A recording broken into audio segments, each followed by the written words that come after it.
Assalamualaikum warahmatullahi wabarakatuh. Kami dari kelompok 3 ingin mempresentasikan sebuah makalah tentang sistem kasir pemesanan cheese chicken dengan C++ untuk menempuh mata kuliah struktur data dan algoritma. Next.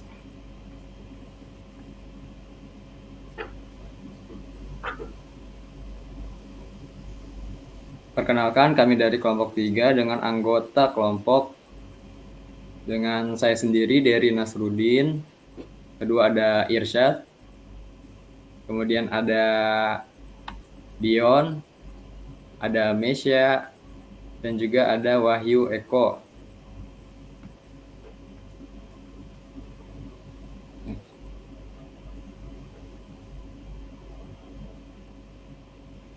Oke, latar belakang. Nah, dalam era globalisasi ini, industri makanan dan minuman itu berkembang dengan sangat pesat, terutama pada sektor restoran fast food. Restoran fast food dituntut untuk menerapkan teknologi dalam pengolahan atau pengelolaan pesanan dan transaksi agar dapat bersaing secara efektif di pasar yang kompetitif. Implementasi sistem pemesanan merupakan langkah strategis untuk meningkatkan efisiensi proses pemesanan dan penyajian makanan, sekaligus memberikan pengalaman pelanggan yang lebih baik. Penerapan sistem pemesanan memungkinkan restoran untuk meningkatkan produktivitas dan mengoptimalkan layanan kepada pelanggan.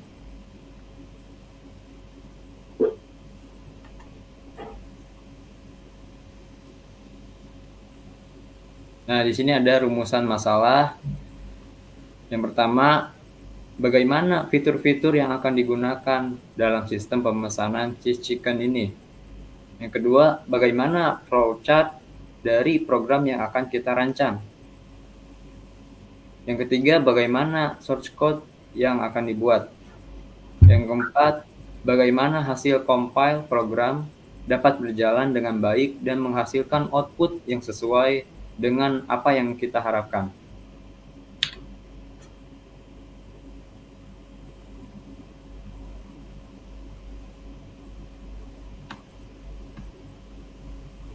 Nah, di sini ada tujuannya.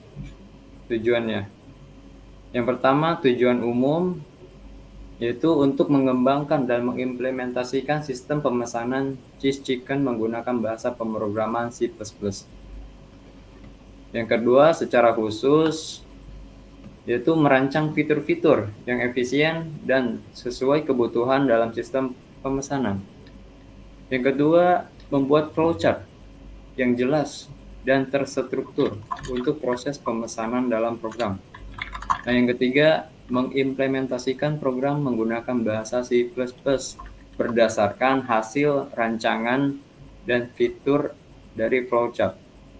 Nah, yang keempat, yaitu memastikan bahwa hasil compile program dapat berjalan dengan baik dan memberikan output yang sesuai dengan spesifikasi yang telah ditentukan.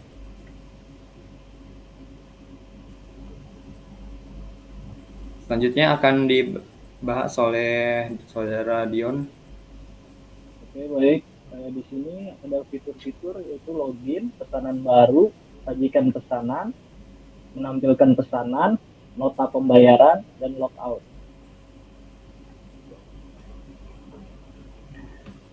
Selanjutnya, flowchart. Flowchart merupakan diagram yang menampilkan langkah-langkah dan keputusan untuk melakukan sebuah proses dari suatu program. Flowchart yang kami buat akan mencakup langkah-langkah dari mulai login hingga logout. Proses pemesanan, pengolahan pesanan, hingga penyajian dan pencatatan transaksi. Oke. Selanjutnya akan dijelaskan oleh Bang Mister. Oke. Untuk penjelasan flowchart, kita di sini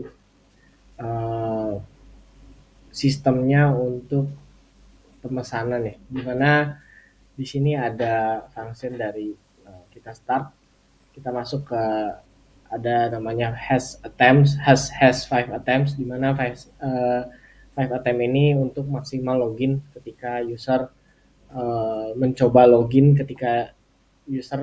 login dan salah sesuai dengan attempt yang di set, yaitu 5 kali, maka akan terjadi false dan program akan selesai.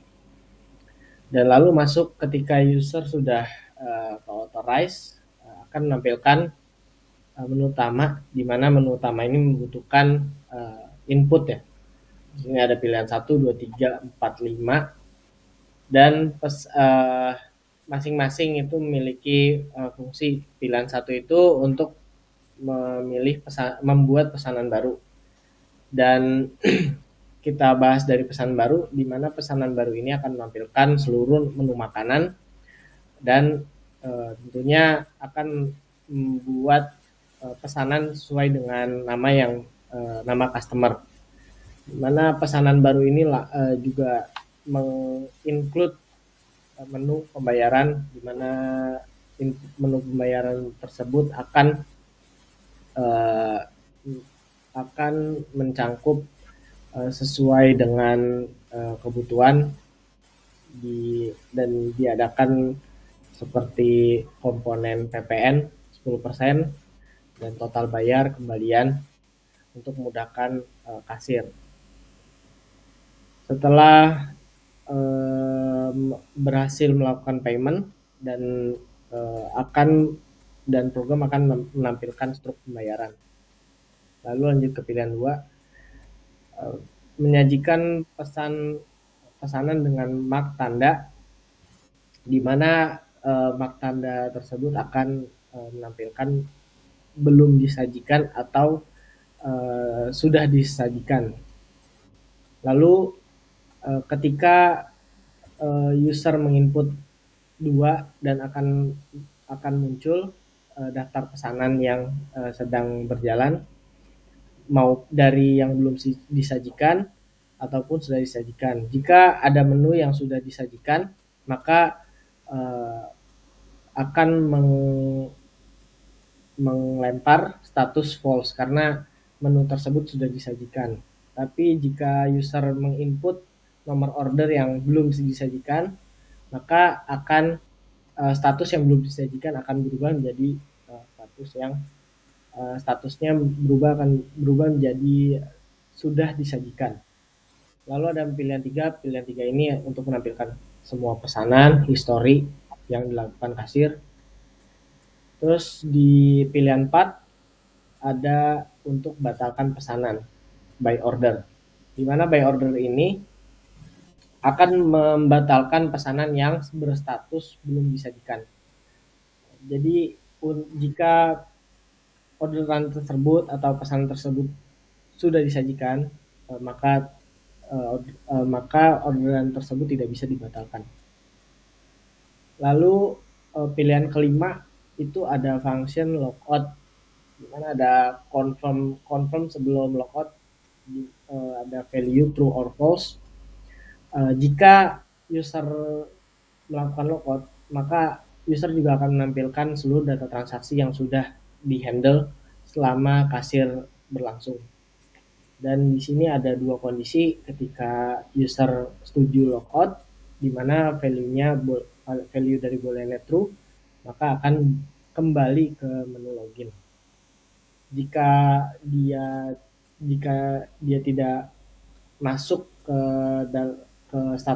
jika dia masuk ke statusnya false, maka akan kembali ke input menu utama.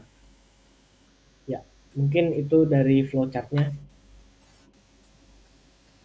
Dan berikut adalah source code dan hasil run dari sesuai dengan pengerjaan dan flowchart. Oke, boleh dilanjut mungkin dari Dion. Pertama, fungsi login. Fungsi login ini memiliki data tipe boolean. Fungsi ini untuk menangani autentikasi penggunaan. Fungsi login juga meminta username dan password dan batasan maksimal 5 percobaan login.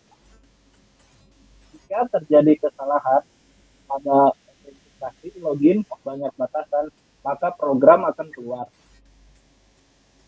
Maksud dari fungsi tersebut adalah sudut pandang untuk mengimplementasikan error pada sistem yang real. Lalu jika berhasil login, maka program akan menampilkan pesan selamat datang jika login berhasil. Yang kedua, fungsi tanggal. Fungsi ini untuk mengambil tanggal saat ini dalam format hari, bulan, tahun. Yang ketiga, not pesanan. Not pesanan adalah sebuah track data di mana mewakili not dalam link list untuk pesanan. Berisi informasi tentang pesanan, nomor, jumlah, nama pelanggan, item, harga, dan lain-lain. Termasuk tanda boolean apakah pesanan sudah disajikan atau belum. Selanjutnya akan dijelaskan oleh Dery. Oke, selanjutnya nanti di sini akan terdapat beberapa fungsi untuk memanajemen suatu pesanan. Jadi di fungsi ini akan memiliki banyak suatu fungsi. Yang pertama ada fungsi pesan. Akan menampung suatu data pesanan. Fungsi ini juga memiliki suatu fungsi untuk menambahkan pesanan baru ke dalam link list. Yang kedua ada fungsi sajikan pesanan. Nah, di sini digunakan untuk menampilkan dan menandai pesanan yang sudah disajikan. Oke, yang ketiga ada fungsi tampilkan pesanan.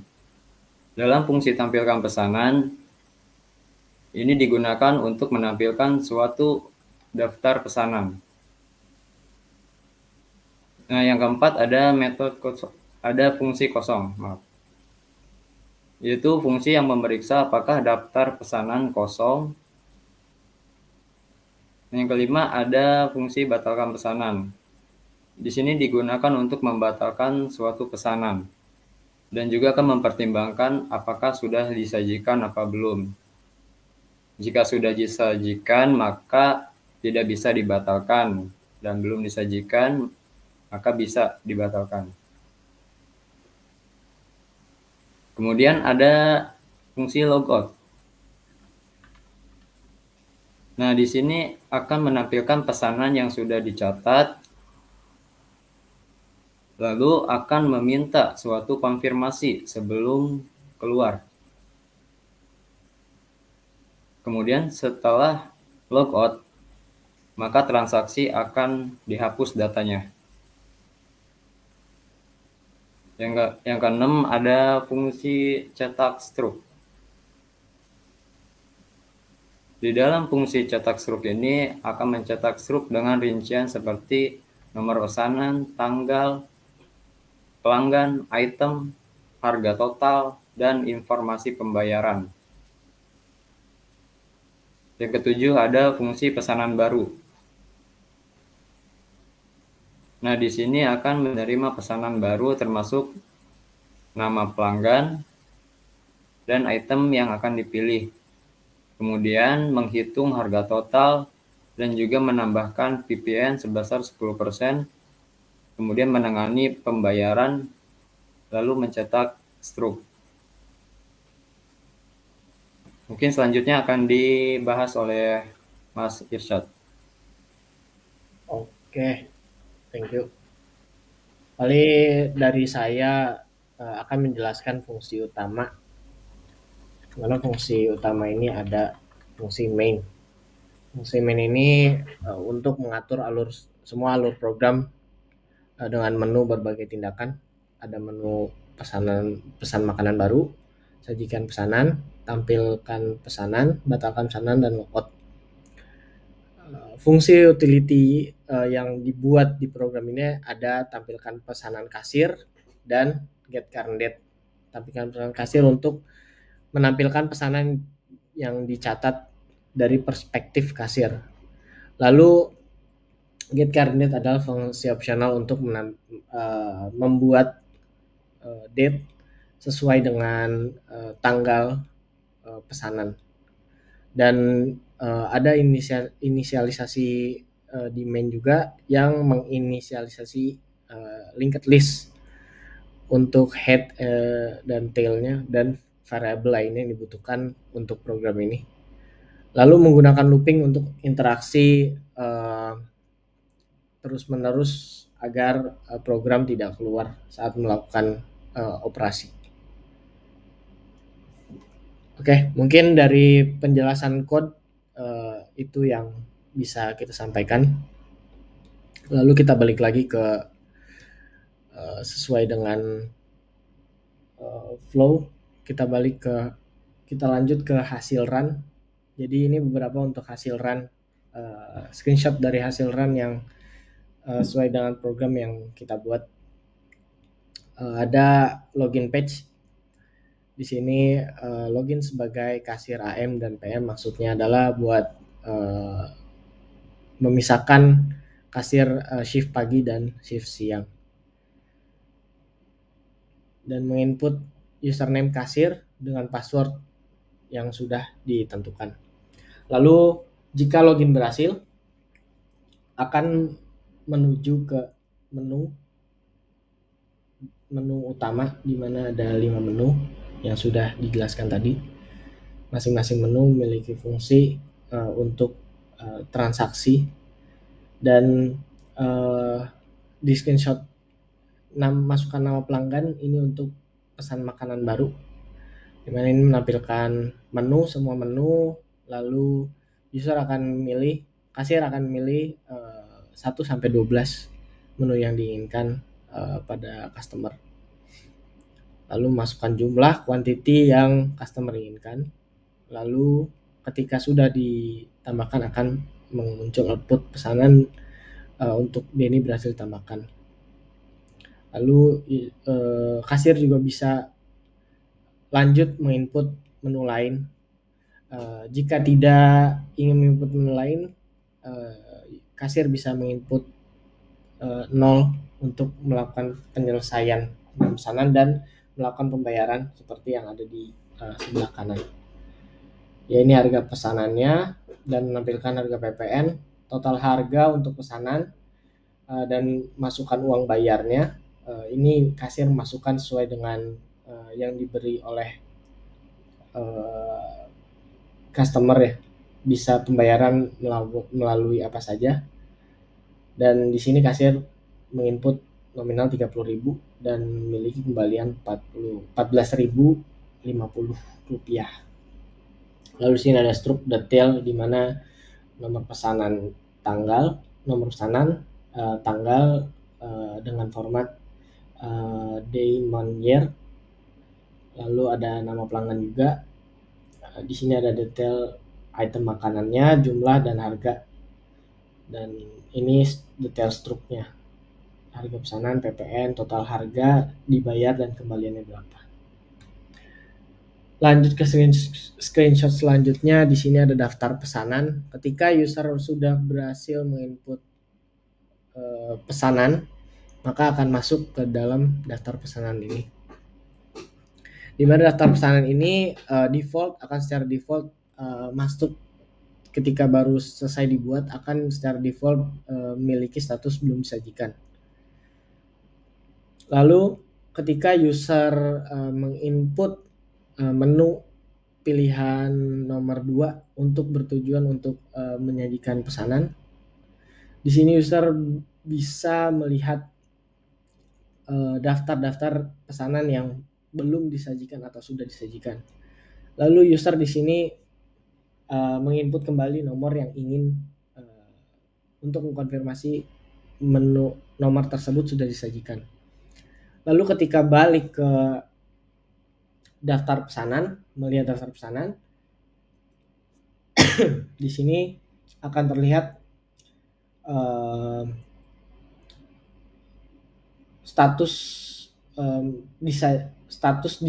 akan berubah sebelum disajikan, belum disajikan. Setelah user memilih orderan Asep. Di sini Asep memiliki nomor pesanan 1 dan sesuai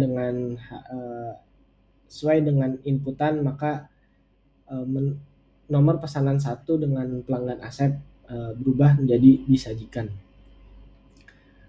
Lalu user masuk ke menu batalkan pesanan, di mana akan menampilkan kembali daftar pesanan untuk melihat daftar pesanan mana yang belum disajikan. Karena sesuai penjelasan code tadi atau penjelasan yang ada di flowchart, jika jika status sudah disajikan tidak bisa dibatalkan, dan hanya status belum disajikan saja yang bisa dibatalkan. Lalu di sini user menginput kembali sajikan pesanan untuk memastikan kembali apakah status belum disajikan dengan customer Denny hilang, dan ini outputnya. Dan outputnya adalah status dengan belum disajikan hilang dengan nama pelanggan Denny, dengan nomor pesanan 2. Setelah itu habis melakukan transaksi, user melakukan logging out atau logout, dan user akan melihat pesanan apa aja sih yang di-handle sama si kasir pada saat beroperasi. Ya, user akan diminta konfirmasi apakah Anda yakin ingin logout dengan value Y atau N, atau yes or no. Dimana kalau Y ini akan confirm buat logout, dan N ini untuk tidak jadi logout dan balik ke menu. Lalu akan kembali ke login page seperti ini.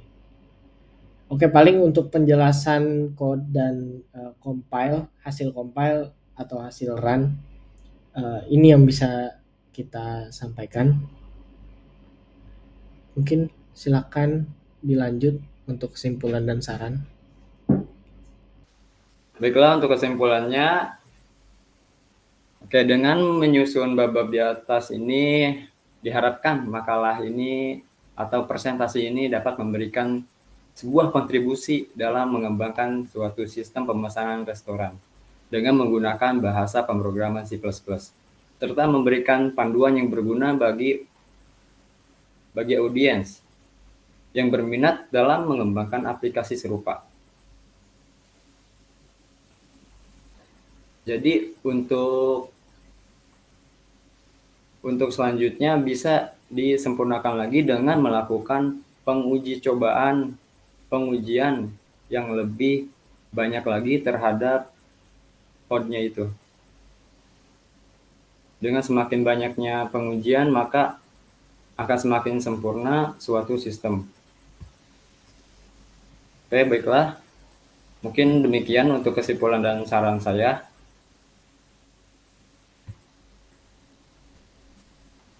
Akhirnya kita telah sampai di penghujung presentasi. Nah, sebelum presentasi diakhiri, kami kelompok 3, terutama saya ya, atas nama Dery Nasruddin, Irsyad mungkin, kemudian ada Dion, yang di Jimit ini ingin menyampaikan terima kasih atas atensi teman-teman selama kami presentasi. Semoga materi ini bisa berguna bagi kita semua. Oke, baiklah. Dengan begitu, semoga kita selalu diberikan kesehatan selalu oleh Tuhan Yang Maha Esa. Demikian presentasi dari kami. Wassalamualaikum warahmatullahi wabarakatuh.